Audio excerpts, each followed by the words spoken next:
Hey loves, welcome to City Girl Summer episode 1.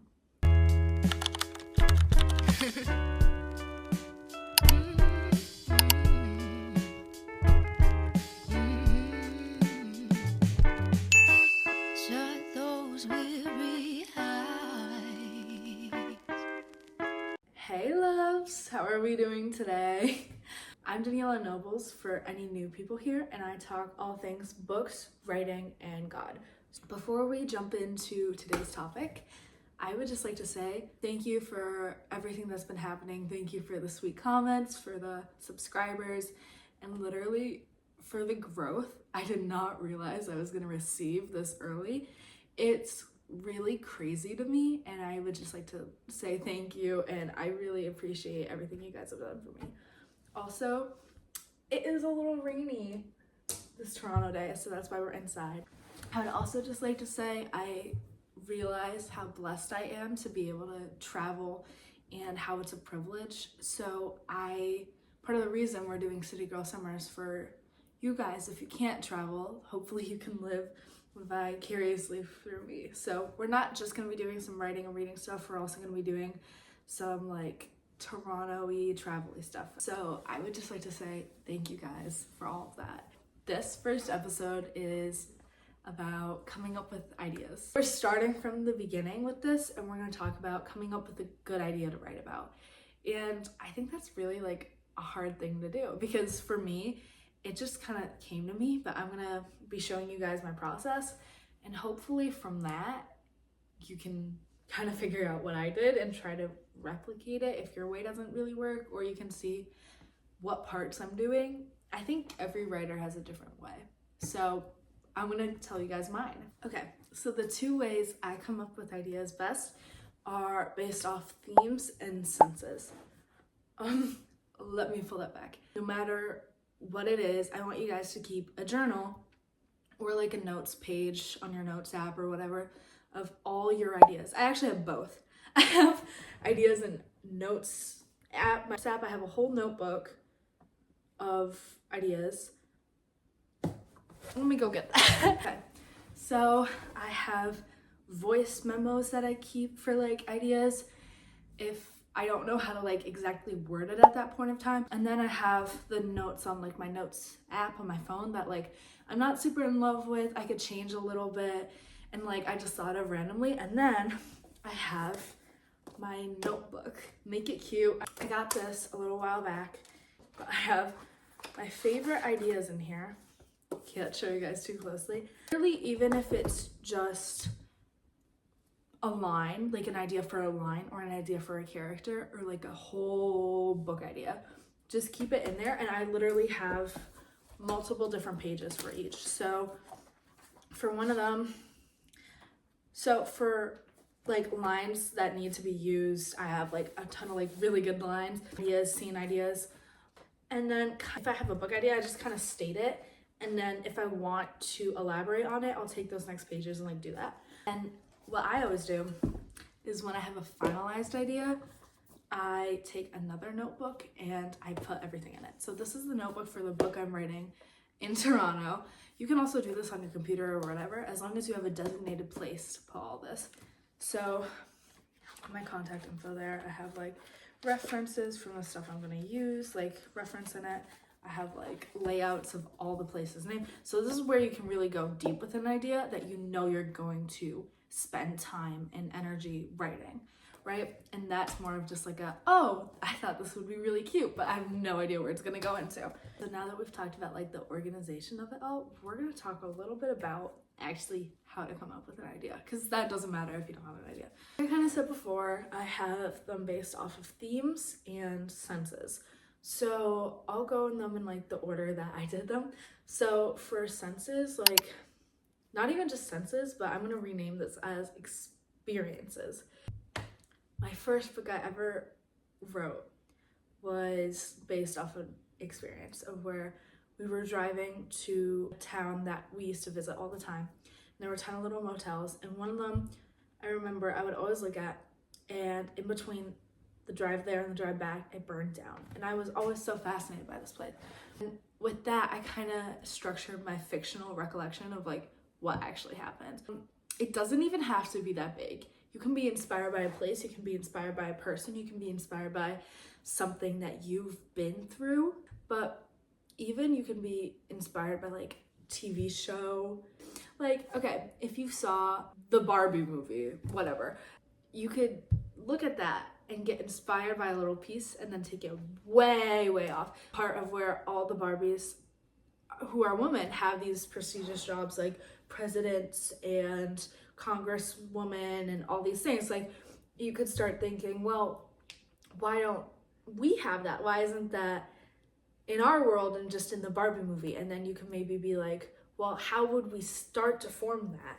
And then maybe that would lead into an idea of like how we got our first female president in a fictional book or whatever. You know what I mean? Like, just taking a small part of anything that speaks to you and drastically drawing it out so it becomes something unidentical from the beginning, which I think is the most important part, so we don't like plagiarize. But everything, I saw this quote once and it was like, every book idea has been done before. Like, these are not original ideas. Sure, sometimes you will read a book that's like, I've never seen anything like that, but I mean, the components are so similar to everything else because we've been writing since forever. I think it's completely okay to take inspiration from what sticks out to you.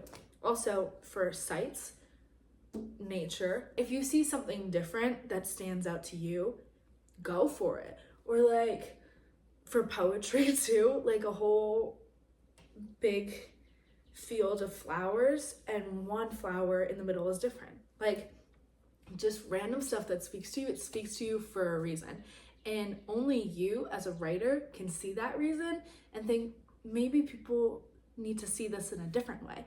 And that's our job, right? I go on walks with my dog and I was walking him one time and I saw a murder of crows. So like a big bunch of crows is a murder. And I was like, that's such an ominous name for something so beautiful. And I literally went home and I'm like, this could mean something. I put it in a Word doc and I came up with like a whole poem from it. And I'm gonna use that in the book I'm writing this summer, right? So it's just little pieces. Second way to come up with an idea that I found really helpful is what I'm mostly doing this summer is like themes. So in my opinion, everybody has a couple different subjects that like touch their heart, or from what I've seen, right? So my subjects are like mental health. I'm super feel strongly about it. Like, we need to support those with mental health and stuff like that. I have a couple of issues that really like, I feel them in my heart. If we watch a documentary about mental health or some of those other subjects, like I will feel it in my heart, right? If I read a book like Girl in Pieces, that was such an emotional book for me because I advocate so much for mental health. As a writer, I think we have a responsibility to say what we feel, because I think as writers, we are a lot more of emotional people and people who can comprehend things a little bit differently. Not like we're smarter than everybody, but like we can create something. We have the right to create something and the skills to do it that people may need. You know what I mean? Like, Catherine Glasgow had no idea the effect Girl in Pieces was gonna do, but she felt like she had to write it because of her, number one, experience, and number two, to make anybody else feel like they weren't alone. So I think that's such like an important thing, and I think that is the number one thing we are supposed to do as writers, is we're supposed to help other people. We're just supposed to distract them by writing books that you entertain yourself with, right? Like, that distract them or get them out of the mindset of a bad home, or ones that have a specific theme. It's supposed to teach them whatever you feel we need to learn. One of mine is mental health, like I've said a couple times. I'm not gonna go into the main story about this later because I want this to be a different video, but I know some people, let's start there, who have had mental health problems, but were in relationships of where it just made it worse. It was toxic, right? So I'm like, we really need a good example of how to treat a romantic partner well while having mental health problems, right? And I'm like, okay, how would we do that? Well, number one, it has to be a romance because that's what it's about. Number two, it has to be mental health. Number three, as a writer, I want it to be suspenseful. I don't want you to know immediately that she has this problem, that problem, that problem. I don't want you to know immediately that they are going to be together at this intense level, right? Like, you gotta lay it out like a writer. I want it not to be slow burn, but I want it to be not fast paced. I want it to be spontaneous, all these other things. These are like the person's characteristics that have inspired me to do this, right? So I take that and then I go, well, what does that person need? It's like taking what you believe in, what you think, whatever, and saturating it and drawing it out to so much bigger conclusions. But you can literally just start with, I want it to be a mental health romance, and I want it to teach people how to take care of their partners if you have a mental health problem, disability, whatever. Also too, like, my ideas take so much time. So like, this idea I've been writing this summer, I have probably been developing for like over a year. Number one, because I want to finish editing my other book, which I might have to take some stops for, but also because I don't know how this is gonna end. And then I see something a couple weeks later and I'm like, oh my gosh, that's how it's gonna end. I also think that what's really important for that is, like, if you know, okay, I want it to be a mental health, whatever, what are some really impressive mental health pieces that have made a difference on one another, right? Girl in Pieces, you could read that. Speak, that's not really mental health, but it is. You can read that by Laura Halsey Anderson. Girl Interrupted, you can read or watch that. So many different things. Also, songs. Songs are so good. Let's take one line from a really beautiful song and you could be like, what makes that line so intriguing? What makes this stand out to me? Because again, what's going to stand out you is what's supposed to. And you're going to take that and be like, what makes this so different than everything else in this song? And you write it down and you think about it, and then it might not come to you immediately, but later, honestly, the background of the song, like, why does that sound so good? It's just like having a writer's, I call this a writer's headspace of like questioning everything you like. I really love Girl in Pieces, but why? Good story with a good purpose, with good twists, with things you would not see coming. It's the layers. There's always layers to everything you see in life. Even if it's the most simple thing to you, as a writer, you can find inspiration in that. Once you come up with this idea, you might ask yourself, how do you know this idea is good? Because I've gotten those comments too. Ask yourself, like, would I read this? Is this a plot? Take yourself out of the position of you, the writer, and into the position you also have as a reader. Why would I read this? Would I read this? What would make me stay in the book? What would make me not DNF? What would keep me as a reader interested in this? What would get me to pick it off the shelf, right? And then if that isn't enough for you and you still feel like you're a little too biased about it, ask a best friend or ask someone you know who could be brutally honest with you. I have the pleasure of one of my best friends is an amazing writer. He is my number one like inspiration, who I always want to be like, because he is truly amazing. But he's written, I think he's working on his 4th book right now, but he also does photography. He does amazing things. But I know I could always go to him and be like, hey, I have this book idea and I don't know if it's good. Like, I know you're a fantasy dystopian reader and I'm more like YA mystery romance, but like, can you see if you as any type of reader would read this? And I know that he's brutally honest and he could be like, absolutely not, this sounds stupid, Daniela, or with love, or he could be like, that actually sounds like really good.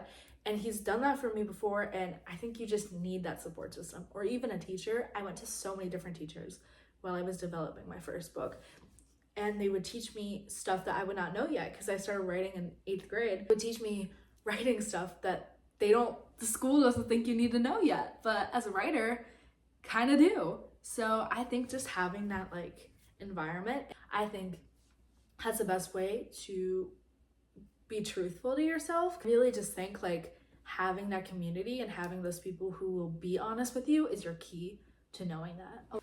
Another question I get is, how can I do this, right? You just gotta go with it. Just take your one idea and be like, okay, this is what I want to write about. What would make me want to read it, right? What are some of my favorite things to read about? Enemies to lovers, done. Murder mystery, okay, whatever. That's gonna be like a fun little thing. Maybe you could pull a Holly Jackson and say that the murderer's the enemies to lovers love interest. Holly Jackson, pull a 5 survive moment. Like, there's so many different things you can do. Just make it something that's going to bring a point that you want to do that is important to you, or an idea that you love, and make it something that's really going to make it entertaining while holding that idea. As long as it's like in the same realistic area, then I'd say go for it. Make it what you want. Like, it's literally just like taking your idea and being like, what would make sense with this? Which, number one, I would love to write and I would love to read. I think this is the ending point because I'm gonna do another video on like developing characters and stuff like that, because I feel like this is a lot to take in already. So I'm gonna do one specifically for characters, but I also just think like it's number one, execution over everything. Like, you could have the best idea in the world, but if you don't know how to write it, I'm not gonna read it. Like, I don't care if the plot is so good. If it's written in a way that doesn't have imagery, that doesn't pull you in, that doesn't have emotional attachment to these characters, like, I don't want to read it. Vice versa too. Even if it's the most stupid plot in the world, if writing's good, if I'm attached to the characters, I'm not gonna DNF. I'm not gonna not finish. I'm not gonna put it down and never come back to it. I'm gonna keep reading. So yeah, I hope you guys enjoyed. I hope this wasn't too intense. I hope this actually made sense. It was not just me rambling. I hope this helped you, loves. If you need anything else, please comment. I love seeing your comments. I love seeing what you guys have to say, what you guys enjoyed, what you guys didn't enjoy, more questions you have. Please, if you have a question or if you want to say something to me and want me to see it, please comment. I love seeing that. The next episode of City Girl Summer will be out very soon. I love you, loves. Till next time.